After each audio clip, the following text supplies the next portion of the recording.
Margaretha Gertruida Zell, born on August 7, 1876, was baptized with the name Margarita Gertruda Zell, her family. Calvinists, who placed equal importance on religious faith and commerce, faced difficulties as her father, a hat maker, left home for another woman after her mother's death shortly thereafter. She had to confront life's challenges on her own. In March 1895, at the age of 19, her life took a turn when she responded to an advertisement in the Het Nieuws van den Dag newspaper. Rudolf Macleo, of Scottish origin, had lived in the Dutch colonies in Indonesia for 20 years and was seeking a suitable life partner. This situation was quite popular at that time. When the advertisement was published, MacLeod had just recovered from a serious illness and was trying to recover in Amsterdam. In reality, the advertisement was a joke among Rudolph's close friends. 16 people responded to the advertisement, and Margaretha was the last among them.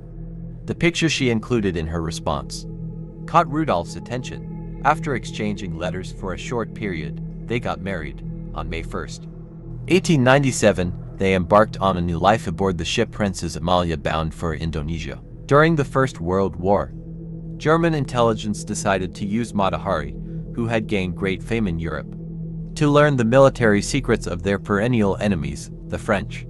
Several years before the outbreak of World War I, they established contact with Mata Hari and convinced her to work for them. Mata underwent espionage training at a special school in the German intelligence headquarters in L'Irak.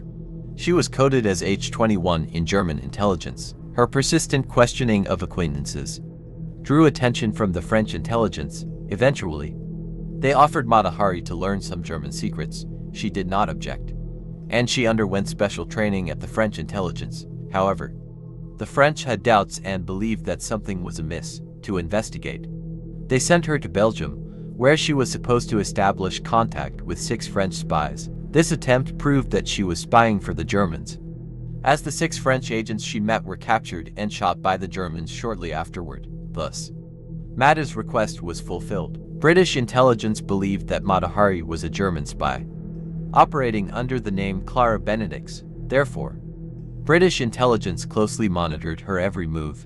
In October 1916, British intelligence detained her for interrogation, only to discover that she had no connection with Clara Benedix. Meanwhile, efforts were made to clarify whether Mata was working for the Germans or not. Mata rejected the allegations, stating that a dancer like her could not be involved in such activities.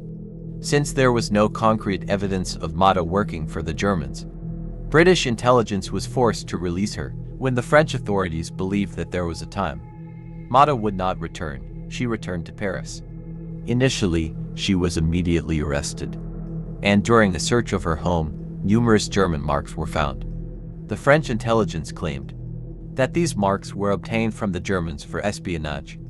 However, Mata insisted that she received these marks from Germans with whom she had close connections, rejecting the intelligence's claims. A complex system of invisible ink used for writing secret messages was also found in her home, but she claimed it was just makeup.